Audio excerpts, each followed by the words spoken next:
समशेरपूर फाट्यावर काल झालेले रास्ता रोको आंदोलन आमदार किरण लहामटे पुरस्कृत असून स्वतःच्याच मतदारसंघातील विकास कामे होऊ नयेत यासाठी प्रयत्न करणारे किरण लहामटे हे महाराष्ट्रातील एकमेव आमदार असून आमदार हे तोंडाला रक्त लागलेल्या बिबट्यासारखे वागत असल्याचा आरोप शिवसेना संपर्क प्रमुख बाजीराव दराडे यांनी केला आहे। काल दिनांक 18 जून 2025 रोजी समशेरपूर फाटा येथे समशेरपूर विभागातील रखडलेली व निकृष्ट दर्जाची कामे यासाठी आंदोलन करण्यात आलं होतं। यावेळी रस्ता कामासंदर्भात अनेक वक्त्यांनी आपापल्या भूमिका मांडल्या। या पार्श्वभूमीवर आज 19 जून 2025 रोजी समशेरपूर येथील शासकीय विश्रामगृहात संपर्क प्रमुख बाजीराव दराडे यांनी पत्रकार परिषद आयोजित करून आपली भूमिका स्पष्ट केली। यावेळी बाजीराव दराडे यांनी सांगितलं की अकोले तालुक्यामध्ये महाविकास आघाडीच्या वतीनं जी आंदोलने होत आहेत ते फक्त आढळा परिसरात होत असून संपूर्ण अकोले तालुक्यात शासकीय कामे सुरू असून सुद्धा फक्त समशेरपूर विभागात आंदोलने केली जात आहेत। समशेरपूर विभागात काम करणाऱ्या ठेकेदारांना शासकीय निधी मिळू नये यासाठी प्रयत्न केले जात आहेत। तसेच त्यांच्या कामात आडकाठी यावी म्हणून वेळोवेळी सार्वजनिक बांधकाम विभागाचे मंत्री महोदयांकडे अर्ज करून सदरच्या कामांची चौकशी करा किंवा सदरच्या ठेकेदाराला काळ्या यादीत टाका अशा प्रकारचे अर्ज आमदार महोदय मंत्रालयात देऊन ठेकेदारांना जाणून बुजून त्रास देत आहेत। शासनाकडून निधी मिळत नसल्या कारणाने कामे रेंगाळलेली असून चुकीची कामे करणाऱ्या ठेकेदारांवर कारवाई करावी यास आमची काहीच हरकत नाही, परंतु ज्यांच्यावर अन्याय होत असेल त्यांच्या पाठीशी आम्ही खंबीरपणे उभे राहणार असल्याचा इशारा बाजीराव दराडे यांनी दिला। तसेच आपल्या मागे पुढे फिरणाऱ्या ठेकेदार बगलबच्चांना शासकीय निधी मिळवून देऊन इतर ठेकेदारांचा निधी अडवणं अशी कामे फक्त टक्केवारीसाठी होत असून येत्या काही दिवसात आमदार किरण लहामटे यांच्या प्रभाव क्षेत्रात सुरू असलेल्या विकास कामांची चौकशी करण्याची मागणी करणार असल्याचे त्यांनी जाहीर केलं। यावेळी मोठ्या संख्येने आढळा परिसरातील विविध पक्षाचे नेते, कार्यकर्ते तसेच स्थानिक नागरिक उपस्थित होते। काल जे आंदोलन झालं त्या संदर्भात मी आज आपल्याशी बोलतोय। सर्वात महत्त्वाचं की गेली 2 वर्षापासून जी कामं मंजूर झाल्यानंतर मोठी कामं आहेत। मग म्हैसवळण ते देवठाण असेल, चिचखांड ते पागेरवाडी सेरंकेला असेल, ही महत्त्वाच्या मानल्या जाणारी जी महत्त्वाची रस्ते आहे। आता तुम्ही बघताय की चिचखांडमध्ये जवळजवळ 70% काम कॉन्क्रीट रोड झालं आहे। तिथे समशेरपूर फाटा ते हायस्कूलपर्यंत काही टप्प्यामध्ये काम पूर्ण होतंय। कॉन्क्रीट रोड आहे, त्याला ती प्रोसेस असते की एका बाजूचा झाला त्याला 31 दिवस क्युरिंग पिरियड दिला की नंतर पुढची, कारण शेवटी ह्या त्याच्याशी रिलेटेड टेक्निकल रिलेटेड गोष्टी असल्यामुळे आणि आपल्याकडे सगळी शेती असल्यामुळे बाजूला रस्ता मिळत नाही, नाहीतर तो पूर्ण रोड ट्रॅफिक बंद करून बाजूने डायव्हर्ट पण करता आला असा रस्ता, परंतु शेतकरी तशी काही प्रोव्हिजन देत नाही म्हणून त्यांना टप्प्याटप्प्याने एक बाजू केल्यानंतर दुसरी बाजू करावी लागते। सर्वात महत्वाची जे काय ॲलिगेशन आहे की निकृष्ट दर्जाचे कामं ही प्रगतीत आहे। कामं पूर्ण झाल्यानंतर जर ती कामं खरंच निकृष्ट दर्जाची होत असेल तर सगळ्या नागरिकांनी सतर्क झालं पाहिजे, पुढे निकृष्ट होतात आणि त्यासाठी ती कामं खरंच त्याच्यावरती टेक्निकल गोष्टी बघून त्याविषयी बोललं पाहिजे। विनाकारण चालू कामामध्ये निकृष्ट आहे की चांगली आहे हे कळत नाही, म्हणून काम पूर्ण झालेलं, मग तुम्हाला सांगतो की तुम्ही चिचखांडीमधला एक पॅच पूर्ण झालेला आहे ते काम जाऊन चेक करा, त्याच्यावर विजिलन्स करा, किंवा आता जे शाळेकडे जे काम झालेलं आहे तो एक कॉन्क्रीट रस्ता काही टप्प्यामध्ये पूर्ण झालेला आहे सगळ्या लेअरनुसार, तो चेक करा, पण तो अर्धवट कामाची आपल्याला क्वालिटी कळत नाही। दुसरा प्रश्न जो आहे की कामं दिरंगाईने सुरू आहे किंवा लेट सुरू आहे, हे कारण एकदम बरोबर आहे। याचं कारण असं की गेले 9 महिन्यापासून जी कामं सुरू आहेत, आज ती लोकांची काही 30% कामं पूर्ण झाली, 40% कामं पूर्ण झाली, परंतु शासनाकडे वेगवेगळ्या योजनांमध्ये पैसे वळवल्यामुळं आज विकास कामांसाठी शासनाकडे तेवढी तरतूद नाही, म्हणून शासनानेच त्या कामांना एक्सटेन्शन दिलेले। जे काम 1 वर्षात पूर्ण करायचं त्याच्यासाठी 2 वर्ष कालावधी शासनाने दिला का की शासनाकडे पैसे नाही। गेल्या 9 महिन्यापासून ही आपल्याकडे मी कागदपत्र देतोय की आम्ही स्वतः सगळ्या लोकांची की शेवटी ह्या विभागातली कामं होणं हे आमच्यासाठी खूप महत्वाचं आहे की एवढ्या दिवसानंतर ह्या विभागामध्ये म्हणजे मला अभिमानाने सांगावं लागेल की समशेरपूर गटामध्ये अकोल्याच्या सर्व गटांपेक्षा जास्त निधी आलाय। फक्त वेळ लागतोय का ते पूर्ण होण्यासाठी। साधारणतः 270 कोटी रुपयाचा निधी ह्या समशेरपूर गटामध्ये एकट्या समशेरपूरमध्ये आलाय आणि म्हणून आमदारांनी परवा मंत्री महोदयांची मीटिंग झाली, त्या मीटिंगमध्ये अकोल्याच्या पर्टिक्युलर फक्त समशेरपूर गटाचीच मिटिंग झाली तिथे, अकोल्याची झाली नाही. म्हणजे अकोल्याची मिटिंग बाकीचे सातेवाडी गट असेल, राजूर गट असेल, पुतूर गट असेल, ह्या विकास कामावरती बोललं गेलं नाही. फक्त समशेरपूरची कामं ही दिरंगाने चालू आहे, निकृष्ट चालू आहे. बरं, हा आरोप करताना मला हे म्हणायचंय की दिरंगाने का चालू आहे, सरकारकडे पैसे नाही, याचा सगळा पाठपुरावा 9 महिन्यापासून आपण त्या लोकांना निधी दिला पाहिजे. परंतु 100% निधी ती मागत नाही. 10%, 20%, 30% निधी दिला तरी ते कामं सुरू होतील, असं आम्ही सार्वजनिक बांधकाम मंत्री महोदयांना आम्ही विनंती केली, त्यांच्या निदर्शनात आणून दिलं. परंतु तुम्ही एक लोकप्रतिनिधींनी शासनाकडे पाठपुरावा पण केला पाहिजे. कामं डिले होतात, ह्याच्यासाठी फक्त डिले किंवा तक्रार करून चालणार नाही. त्यांना काय कमी, त्यांना काय अडचणी, त्यांना पैसे आहे का नाही, निधी आहे का नाही, याचा सुद्धा पाठपुरावा करायला पाहिजे. परंतु तसा पाठपुरावा आम्ही केलाय, परंतु शासनाकडे त्याच्याकडे निधी नसल्यामुळं ते पैसे मिळू शकले नाही. म्हणून सगळे कॉन्ट्रॅक्टर लोक हवालदिल झालेले. काही लोकांनी व्याजाने पैसे घेऊन किंवा बँका काढून 9-9, 10-10 महिने ते काम करतायत. त्यांना कोणाला 5 कोटी देणे, कोणाला 10 कोटी देणे, अशा पद्धतीनं देयक थकल्यामुळं कामं दिरंगाईनी सुरू आहे. त्याच्यावरती मंत्री महोदयांनी काल जी बैठक झाली त्या बैठकीमध्ये आश्वासित केलंय की आम्ही ह्या अधिवेशनाच्या अगोदर आपल्याला तिकडे जेवढी प्रलंबित देयक आहे ती पाठवा जास्तीत जास्त देण्याचा प्रयत्न करतो. आणि पावसाळ्यामध्ये पुढेही डांबरी काम करायचं नाही. जी कामं आहे रोड मोटरेबल, आमदार महोदयांनी एक विषय काढला, रोड मोटरेबल करा. रोड 100% कुठेही खड्डा न पडता ती सगळी कामं चांगली करून घ्या आणि पावसाळ्यानंतर त्याची डांबरीकरणाची सुरुवात करा. अशा प्रकारची परवाची बैठक झाली. साहेब, एक प्रश्न असा आहे की ती जी कामं जी तुम्ही सांगता की एवढी 270 कोटीची कामं या ठिकाणी मंजूर झाली, ही कामं नेमकी कुणी मंजूर केली, नेमकी काय आमदारांनी म्हणजे जी आरची बैठक त्या ठिकाणी लावली असं आमदारांनी केली का मंजूर? असं नाहीये. शेवटी ते ह्या तालुक्याचे लोकप्रतिनिधी म्हणून शेवटी त्या मिटिंगला त्यांना बोलवणं अपेक्षित आहे. परंतु ते जी बैठक लागली ती बैठक मागच्या अधिवेशनात त्यांनी एक प्रश्न, तारांकित प्रश्न केला होता, लक्षवेधी केली होती की माझ्या मतदारसंघामध्ये अशी अशी कामं निकृष्ट दर्जाची होत आहे आणि दिरंगाईने होत आहे, त्या लोकांना काळ्या यादीत टाकावं. आता ह्या समशेरपूर गटातीच कॉन्ट्रॅक्टरांना काळ्या यादीत टाकायचे त्यांना. मग त्याच्यावरती मंत्री महोदयांनी ती सगळ्या अधिकाऱ्यांकडून त्याचा लेखाजोखा मागितला आणि त्यांना आश्वासित केलं की जर खरंच त्यांच्या चुका असेल तर आपण त्यांना काळ्या यादीत टाकू, पण मला अहवाल मागू द्या. शेवटी अहवाल महत्वाचा आहे. खाली प्रशासनाला अहवाल घ्यावा लागतो. तो अहवाल घेतल्यानंतर ज्या दिवशी मिटिंग लागली त्याच्या अगोदर सगळ्या अधिकाऱ्यांनी तो अहवाल तयार करून मंत्री महोदयाकडे सादर केला आणि त्या अहवालात असं दिसलं की निधी नसल्यामुळे कामं ही संथ गतीने सुरू आहे. त्याच्या शासनाकडे निधी नसल्यामुळं शेवटी शासनाची बाजू सुद्धा आम्ही लोकप्रतिनिधी म्हणून आम्ही त्या महायुतीमध्ये आहे.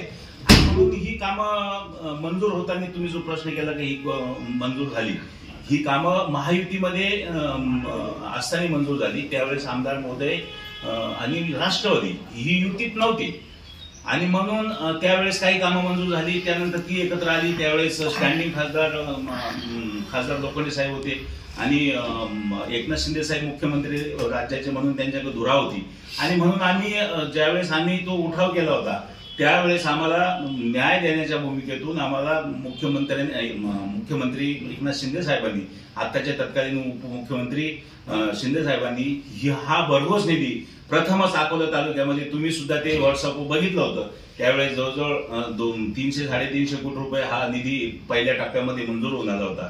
आणि म्हणून ती ठीक आहे, लोकप्रतिनिधी म्हणून त्या खासदार साहेबांनी तो पाठपुरावा केला होता म्हणून त्यांचं क्रेडिट ते त्यांना जातं आणि त्यांचा कार्यकर्ता म्हणून मी संपर्क प्रमुख म्हणून तो सगळा पाठपुरावा मी केला. म्हणून इथे सगळीकडे आमचं अभिनंदन झालं. लोकांनी आम्हाला सांगितलं चांगली कामं मंजूर झाली आणि ही खंत कुठंतरी लोकप्रतिनिधींना आमच्या वाटली काही ह्या लोकांनी कामं मंजूर करून आणली म्हणून त्या दिवसापासून त्या कामांच्या टेंडर झाले नाही पाहिजे, चौकशा झाल्या पाहिजे. कामं सुरू होण्याच्या अगोदरपासून त्यांनी चौकशा सुरू केल्या. कारण तुम्हाला काही स्वप्न पडलं काही लोक खोटं कामं करणार आहे, विनाकारण त्या लोकांना त्रास देऊन, त्या लोकांना ऍलिगेशन करून, ती लोक वेठीस धरून ती लोक आपल्याकडेच आली पाहिजे, राजूरला आपल्या घरीच आढावायला आली पाहिजे. या उद्देशातून ह्या ज्या तक्रारी आमदार महोदयांनी केल्या त्यांचा उद्देश एकच आहे की प्रशासनातून तुम्ही विरोधकांना कसा त्रास देता येईल, ते विरोधक कोणाचे कॉन्ट्रॅक्टर असू, कोणाच्या मर्जीतले असू किंवा कोणाचे असू, त्या लोकांना नेस्ताभंग करण्यासाठी प्रशासनाचा वापर करून चौकशा लावणे, बाराभानगडी करणे, प्रशासनाला विजिलन्स लावणे, त्यांना खोटे अहवाल तयार करायला लावणे आणि त्यांना त्रास देणे, मग ते काही करून त्यांची ज्यावेळेस आर्थिक कोंडी होईल त्यावेळेस ते आमदार काही येतील, अशा भावनेतून ह्या आमदारांनी त्या लोकांच्या चौकशा लावल्या. प्रशासनाने जो काय अहवाल आहे तो दिलाय. त्याच्यामध्ये काही लोक दोषी पण असतील, 100% दोषी असतील. त्याच्यावर आम्ही पण सांगितलं का मंत्री महोदयांना की त्यांच्यावर कारवाई झाली पाहिजे साहेब, 100%. परंतु जे दोषी नाहीये किंवा त्यांनी दोष केलेले नाही त्यांना तुम्ही विनाकारण त्रास होईल असं करू नका. त्यांचे चौकशी अहवाल बघा आणि त्याप्रमाणे पुढील त्यांना कामं पूर्ण होण्यासाठी त्यांना निधी द्या. जी काय खराब कामं असेल त्यावर्षी नक्कीच कारवाई झाली पाहिजे असं आम्ही मीटिंगमध्ये आमचं म्हणणं मांडलं. मुंबईमध्ये एवढी कामं सुरू आहेत आणि फक्त इकडचेच लोक ठेकेदारांना ब्लॅकलिस्ट मध्ये टाका असं ते म्हणतायत. मग याचं कारण काय असेल नेमकं? कारण तालुक्यात सगळीकडे कामं चालू आहेत, ह्याच ठेकेदारांना का बरं असेल? याच्यामध्ये सर्वात महत्वाचा आमदारांचा जो उद्देश आहे फार भयानक आहे की ज्यावेळेस त्यांचा उद्देश साध्य होत नाही त्यावेळेस ते कुठल्याही स्तराला जातात. याच्यातून दिसून आलंय. झालं काय, ती त्यांना विधानसभेला ह्या विभागाने त्यांना प्रचंड मतच दिले नाही त्यांना. आणि मग त्या रोषातून त्यांचं असं म्हणणं आहे की सपोर्ट मी असेल, आमच्या बरोबरची काही पदाधिकारी असेल, यांनी त्यांच्या विरोधात काम केलंय. मग त्यांच्या विरोधात जर काम केलंय तर इकडली कामं रखडली की लोक आमच्यावर ॲलिगेशन करतील. म्हणून प्रशासनातून कामं कसे रखडले जातील यासाठी त्यांचा 100% पुरेपूर उपयोग आहे. मग ते कॉन्ट्रॅक्टरांच्या चौकशा लागल्या, चौकशांच्या बोऱ्यामध्ये ती कामं अजून डिले होतील, त्यांना पैसे मिळणार नाही. त्यांना पैसे नाही मिळाले की ती लोक कामं करणार नाही. कामं नाही केले की लोक रस्त्यावर उतरतील आणि रस्त्यावर लोक उतरले का लोक ॲलिगेशन करतील आणि मग यांना फक्त एक सांग, तुमच्या इकडल्या लोकांमुळे पदाधिकाऱ्यांमुळे हे असं होतंय हे सांगण्यासाठी फार मोठं षडयंत्र आमदार हे रचत आहे. आणि याचा प्रशासनाला परवा तर प्रशासनावरती सुद्धा त्यांनी ताशेरे ओढले का तुम्ही सगळी लोक मिली बघत आहे, तुम्ही लोक माझ्या विरोधात काय कांड करताय, अशा प्रकारचं वक्तव्य त्यांनी मंत्रालयात केलं.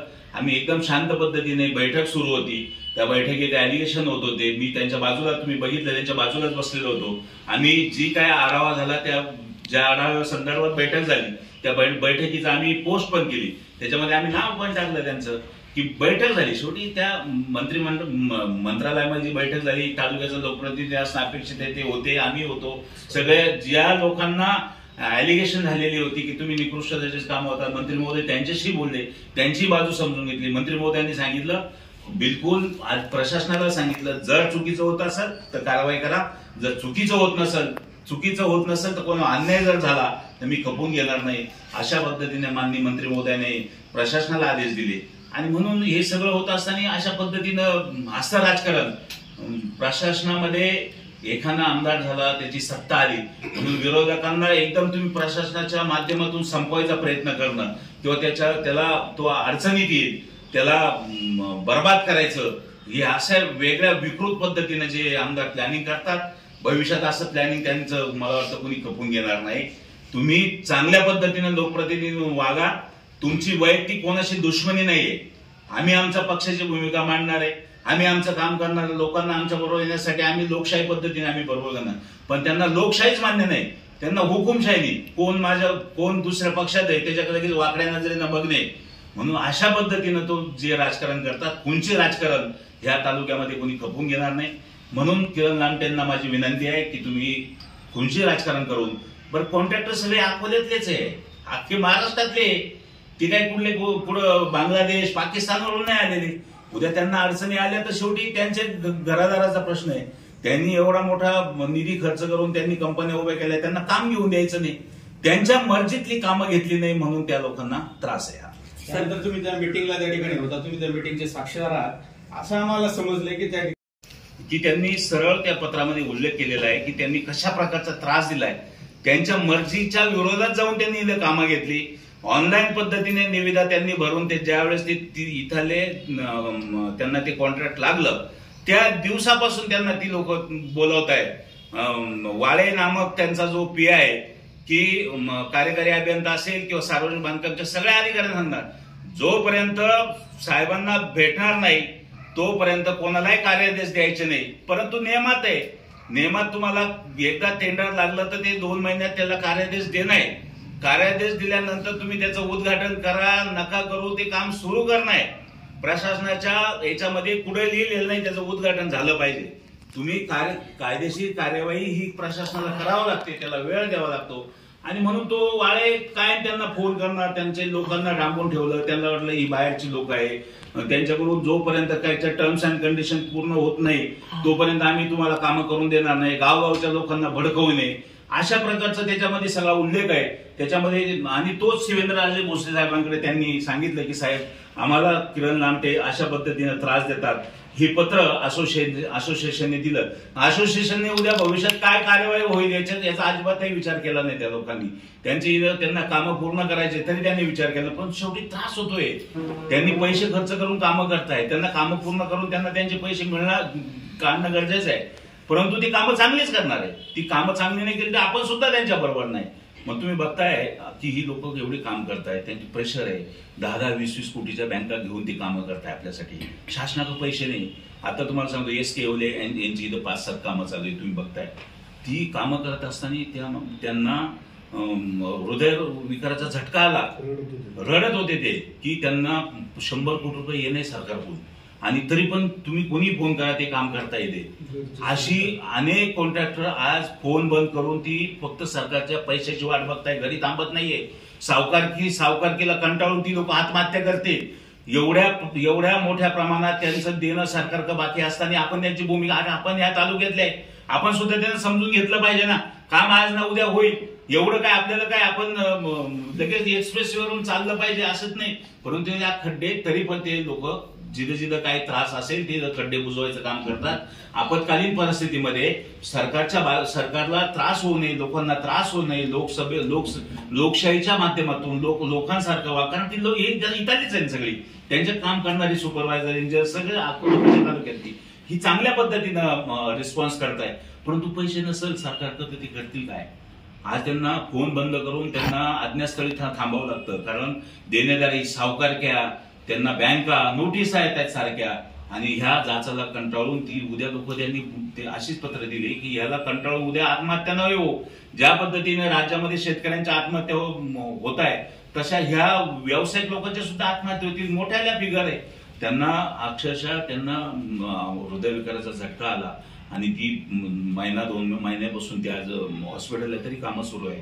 म्हणजे अशी परिस्थिती ही समजून घेतलं पाहिजे. आपण लोकप्रतिनिधी नाण्याच्या दोन्ही बाजू समजून घेऊन कार्यवाही केली पाहिजे असं मला वाटतं. साहेब पत्रात काय लिहिलंय? या पत्रामध्ये तुम्हाला सखोल चौकशी देतो.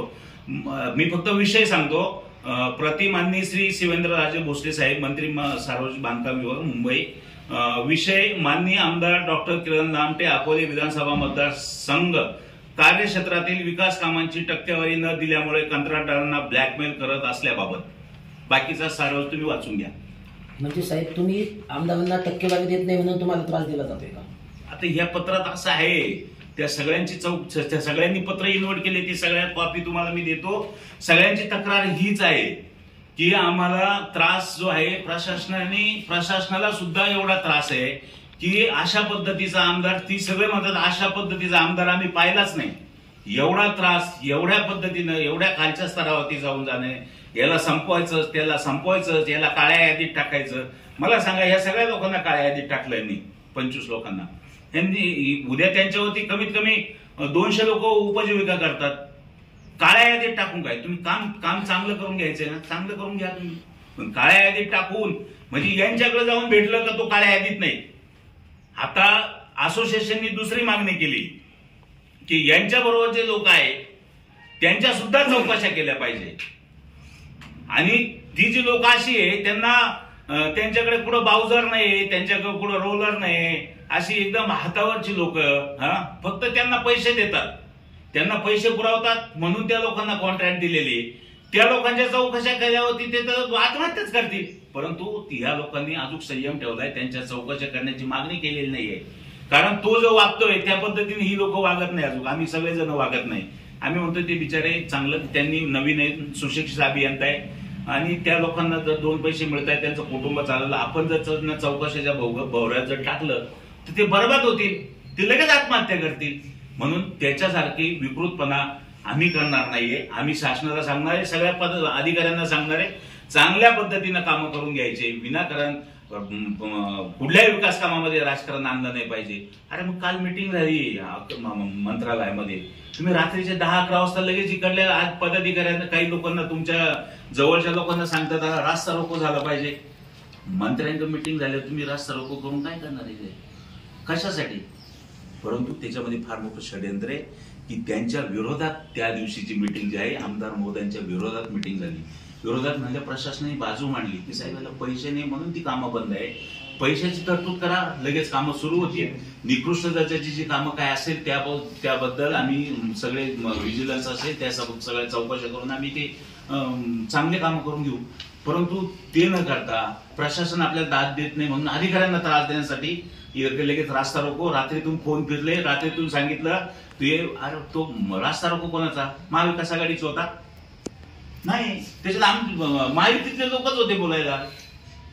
म्हणजे महाविकास आघाडी असा काही तो जो रास्ता रोको असा काही झाला नाही.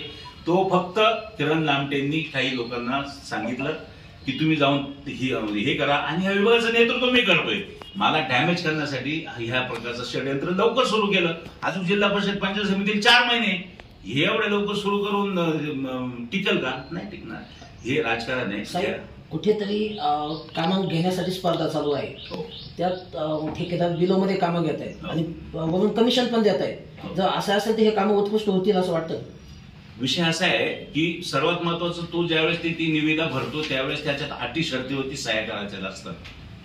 त्या अटी शर्तीप्रमाणे सह्या केल्या तर त्यांनी ते काम करायचंय.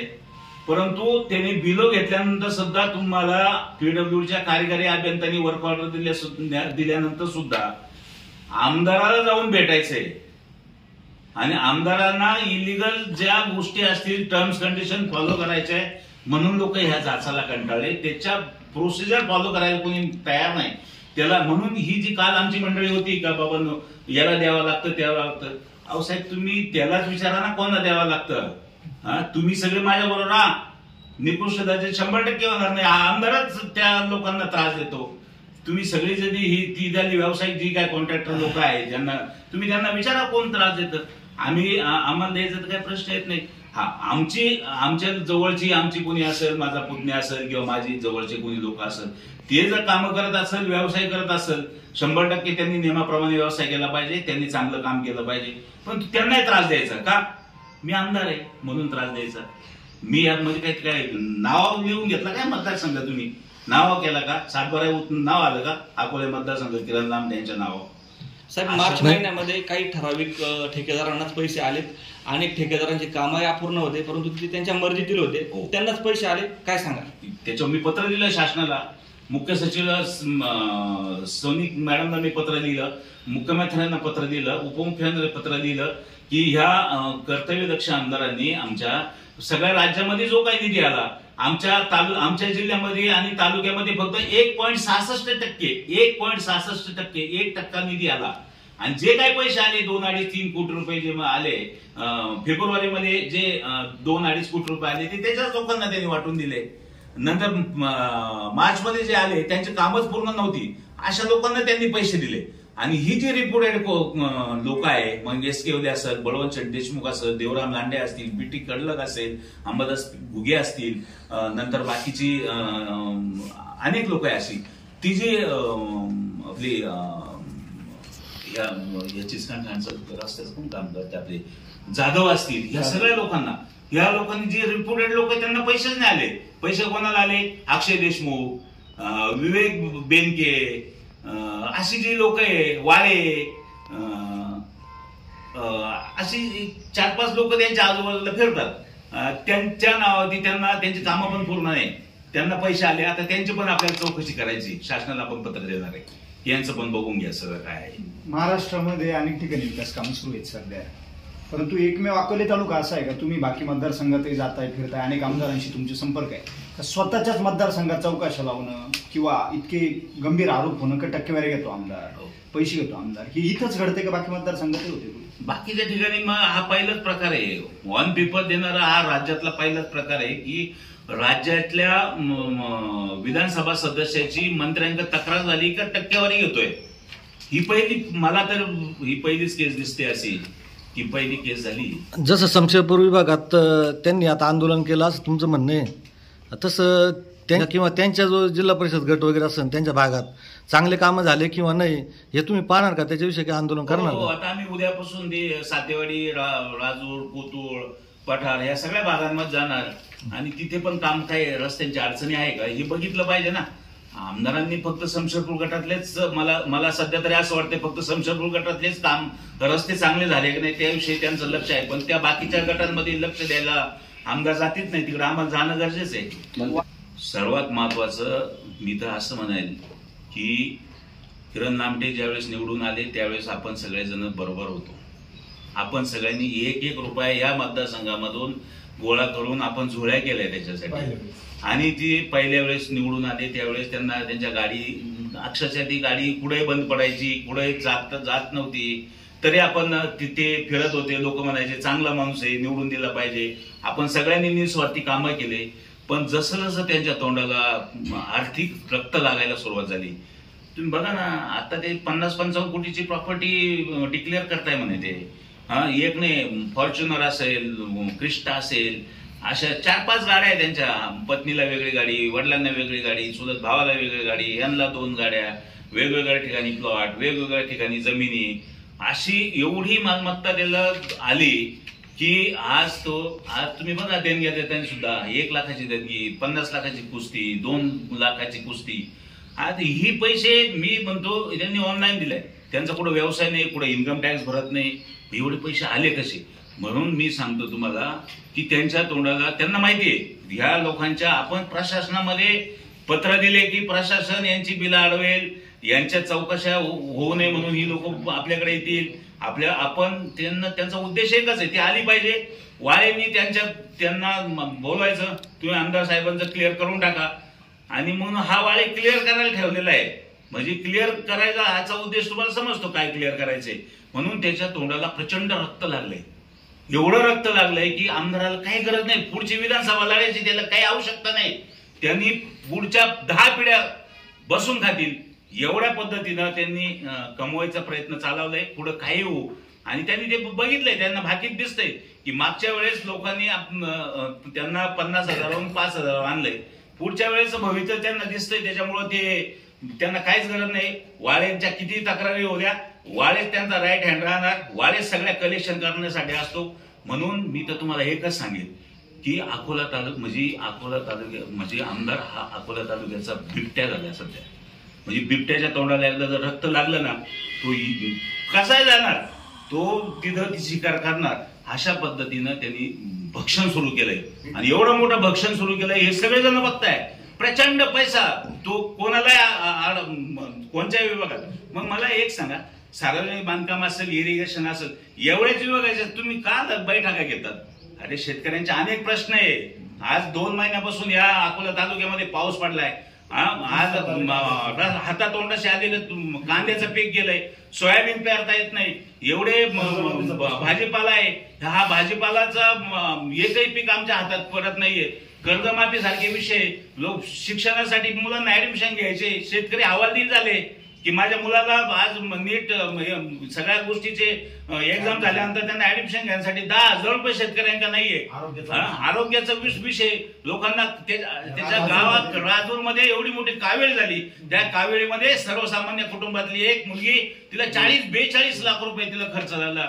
बाकीचे बी अनेक ठिकाणचे जी तिथे कावेळी सारख्या जवळजवळ 3,000 लोकांना एवढ्या मोठ्या प्रमाणात आरोग्य विभागाच्या निष्काळजीपणामुळे की बाकीच्या ठिकाणी त्यांना ती उपचार घ्यावा लागला. आणि राजूर सारख्या गावामध्ये साधारणतः कावीळ सारख्या उपचार घेण्यासाठी मला वाटतं राजूर गावच्या लोकांचं, त्या जनतेचं साधारणतः मी म्हणतो 5-7 कोटी रुपये खर्च झाला. 2 मुलीचा मृत्यू झाला. हे विषयांना मुळात कळत नाही. शिक्षणासारखे आज आमच्याकडे आपल्या आदिवासी भागामध्ये एवढे सॅम असेल, मॅम असेल, एवढे मोठे कुपोषित मुलं त्यांची चौकशी करण्याची आमदाराला कळत नाही. ती शिक्षणासारख्या विषयावरती तुम्ही लावा ना वारंवार बैठका, लोकांना चांगलं वाटेल. लोकांना आज तुम्ही पिढ्या बरबाद होत आहे. आज शिक्षण घेतलं नाही ते एक पिढी बरबाद होते. पहिल्या काळी काय रस्तेच होते काय?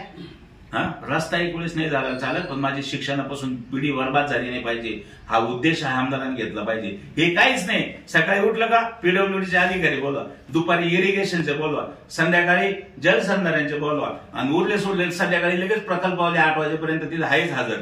अरे हे काय चाललंय? तुम्हाला सांगतो बाबांनो, त्याला विरोध करायला तालुक्यात कुणीच राहिलेलं नाही. त्याच्या विरोधात कुणीच बोलत नाही. तुम्हाला सांगतो ना, त्याच्या विरोधात लढलेले ना त्यांच्या मी म्हणतो कुणीच राहिलेले नाही. त्याच्यामुळे तो एवढा फोपावत चाललाय, त्याची एवढी ताकद वाढत चालली का तो उद्या कोणालाही बी भक्षण करण्याच्या तयारीत आहे. त्याला विरोधातच ठेवायचे नाही. म्हणून त्याला माहिती इकडे एकमेव मी त्याच्या विरोधात बोलतो ना, त्यांना सगळा मोर्चा समशक गटावर वळवलाय की यांना थांबवा. त्याची एकच भूमिका, यांना थांबवा. अरे मला पद, जिल्हा परिषद, पंचायत समिती या पदांची गरज नाही तुझ्या विरोधात लढण्याची. आमच्यामध्ये ताकद आहे तुझ्या विरोधात लढायची. आम्हाला काही खायचं नाही, आम्ही चुकीचे नाही, त्याच्यामुळे आम्ही प्रशासनामध्ये सापडणार नाही. आम्ही नीट अँड क्लीनच आहे.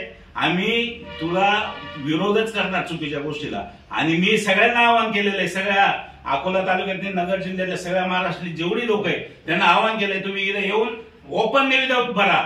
या आमदाराला 1 रुपया द्यायचा नाही आणि निकृष्ट दर्जाचे बिलकुल कामं करायचे नाही. चांगले कामं करा. चांगले कामं करून तुम्हाला तुमचं देयक कसं मिळत नाही त्याच्याबरोबर आम्ही. परंतु तुम्ही अजिबातही घाबरून जाऊ नका. जर कोण तुम्हाला बोलवलंय फोन करून मिटिंगला, तर मला सांगा, आपण सगळेजण जाऊ तिथे मिटिंगला. प्रशासनाच्या सगळ्या अधिकाऱ्यांना सांगितलंय त्याच्या घरी जाऊन मिटिंग घ्यायच्या नाही. आम्ही तिथे कॅमेरे लावायला सांगितले. आता जर एखादा अधिकारी त्याच्या घरी गेला मिटिंग घेतली तर आम्ही मुख्यमंत्र्यांना तक्रार करणार त्याची. जे काय शासकीय नियमाप्रमाणे शासकीय विश्रामगृहाला बैठका करा. आणि एवढ्या बैठका घ्यायची गरज काय? आठवड्यातून 3-3 वेळा बैठका घेतो. म्हणजे हा फक्त रिकव्हरीचा विषय. रिकव्हरी याची जी काय टर्म्स अँड कंडिशन किंवा याला लोकांनी ज्या काय कमिटमेंट करून घ्यायच्या आहे, कमिटमेंट केल्या असतील, काही लोकांकडे पैसे नसेल किंवा लोकांनी त्या कमिटमेंट पुऱ्या केल्या नसेल, लोक पैसेच नाही त्याला देतील कुठून, हा प्रश्न आहे. म्हणून लोक खूप त्रासात आहे सध्या. म्हणून याच्याविषयी आवाज उठवणं गरजेचं होतं. नाहीतर हा अशा पद्धतीनं लोकांना कायम त्रास देत राहील. म्हणून आम्ही सगळ्यांना आवाहन करतो, बिलकुलही घाबरून जायचं कारण नाही. नियमात कामं करा. गावगावच्या कमिट्यांनी ते कामं चेक करून घेऊया सगळेजण. चुकीचं काम असेल तर आपण सुद्धा कोणाला पाठीशी घालायचं नाही. परंतु आमदारांची क्वालिटी चेक करायचं त्याला काही एवढं त्याच्यात कळत नाही. त्यासाठी प्रशासन आहे ना, तू कोण चेक करायला जाणार? तुला काय कळतं? डॉक्टर माणसाला इंजिनियर क्षेत्रात काय कळतं? काय कळतं? आम्ही इंजिनियर, आम्हाला कळतं. आम्हाला डॉक्टरकीमध्ये काहीच कळत नाही. हा डॉक्टर दिला सोडून आणि इंजिनियरचे कामं करायला लागला. हे एकदम चुकीचं आहे. त्यांनी पेशंटच बघावा. तो लोकप्रतिनिधी आहे, त्याच्यासाठी यंत्रणा दिली शासनाने. सार्वजनिक बांधकामच्या म्हणजे रस्ते चेक करायला त्याला एक यंत्रणा दिली, बंधारे चेक करायला एक यंत्रणा दिली, आरोग्य विभागाला एक यंत्रणा आहे, शिक्षणाला एक यंत्रणा आहे. त्यांच्या जे हेड ऑफ डिपार्टमेंटला बोलायचं, त्यांना सांगायचं मला हे चेक करून दे, मला याचा अहवाल दे. हा स्वतःचा अहवाल तयार करतो. म्हणजे हा हे का काय, म्हणजे UPSC पास झालाय का? म्हणजे फार भयानक आहे. त्याच्यावरती आवाज उठवणं फार गरजेचं आहे. म्हणून मी आवाज उठवणार. त्याला अजिबात घाबरत नाही. आम्ही लोकप्रतिनिधी आहे, त्याला रिस्पेक्ट पण तेवढाच देतो आम्ही. परवा बैठक झाली, तुम्ही बघा, बैठकीमध्ये त्याचं नाव टाकलं आम्ही की निधी मागणीबाबत मंत्री महोदयाची बैठक झाली, त्याच्यामध्ये आम्ही त्याचं नाव टाकलं आणि त्यांनी फेसबुक लाईव्ह केली. यांच्यावरती कारवाई होणार. तो फक्त घाबरतोय, वाघ आला रे वाघ आला. म्हणजे ही लोक सगळे घाबरतोय, अरे आमदारांनी फेसबुक लाईव्ह केलं, कशासाठी? कारवाई होणार. कोणावर कारवाई होणार नाही. जर चुकीचं कोणी काम करत असेल तर त्याच्यावर कारवाई झालीच पाहिजे.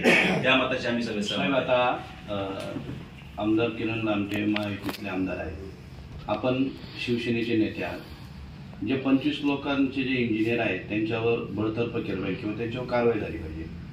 आपल्याही कंपनीचं त्यामध्ये नाव आहे. माझी कुठलीच कंपनी नाही. मग असं का एवढा रोष? अजिबात नाही. मी ही विकास काम, मी लोकप्रतिनिधी आहे.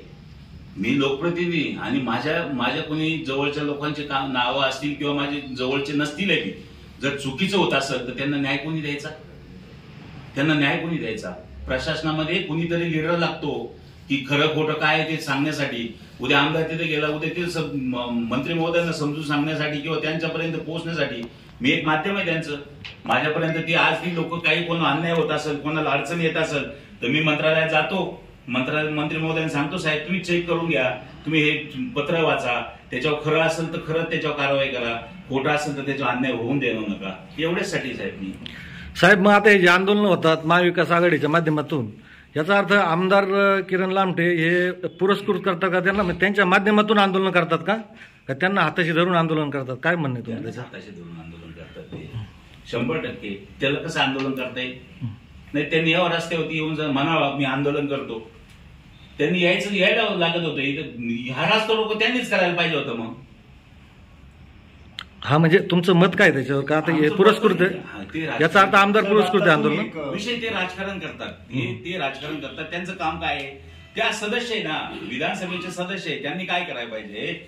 त्या काय अडचणी आहेत, त्या लोकांना निधी मिळत नसेल तर तो निधी त्यांनी देण्यासाठी पाठपुरावा केला पाहिजे. तसं एकही पत्र नाही. आम्ही सगळे खासदार लोखंडे साहेबांच्या माध्यमातून मंत्री महोदयांपर्यंत सगळे पत्रावर केलाय निधी मिळण्यावर. निधी मिळत नसेल तर शेवटी तुम्ही बघितलंय निळवंडे सारखा प्रकल्प किती वर्ष चालला, प्रत्येक वेळेस त्याला निधी कमी पडला म्हणून तो थांबला. सांगवी सारखा प्रकल्प, असे अनेक प्रकल्प आहे. किती प्रकल्प शासनाच्या जी काही मर्यादा असते त्या मर्यादा सुधारित प्रशासकीय मान्यता होऊ द्या किंवा त्याला वाढीव निधी लागू द्या, ती फाईल फिरते, त्याला निधी मंजूर होतो. त्याच्यानंतर जर तो मंजूर झाला नाही तर त्या काळापुरतं ते काम थांबलं जातं. निळवंड्यासाठी मंजूर निधी, त्याच्यानंतर विस्तारीकरण, त्याच्यानंतर त्याच्या वाढीव रकमा, या सगळ्याचा अभ्यास केला तर प्रकल्प 25 ते 30 वर्ष चालला. तो प्रकल्प का चालला? ते काय आपल्या घरचं काम नाही. गेलं शेती नांगरली, हरभरा टाकला, शासनाच्या मंजुऱ्या असतात. त्याच्या अखत्यारीतला विषय असतो. कार्यकारी अभियंता असेल, अधीक्षक अभियंता असेल, चीफ इंजिनियर असेल, सेक्रेटरी असेल, मंत्री महोदय असेल, मुख्यमंत्री असेल, त्याला कमिटी असेल, त्याच्यानंतर राज्य शासन असेल, केंद्र शासन असेल, या सगळ्या अभ्यास करण्याची गरज मला वाटतं मंत्री महोदयांनी, मला वाटतं संबंधित, मला तर असंच वाटतं या सदस्यांनी आपल्या आमदार महोदयांनी थोडा अभ्यास करून घ्यावा. आणि त्या अभ्यास करून जर घेतला तर मला वाटतं ह्या अशा अडचणी येणार नाही. उगीच कुठंतरी काहीतरी पत्र द्यायचं, नियमाच्या बाहेर जाऊन प्रशासन कोणावरही कारवाई करणार नाही. नियम जर अवहेलना झाली, उल्लंघन झालं तर प्रशासन त्याच्यावर कारवाई करतं.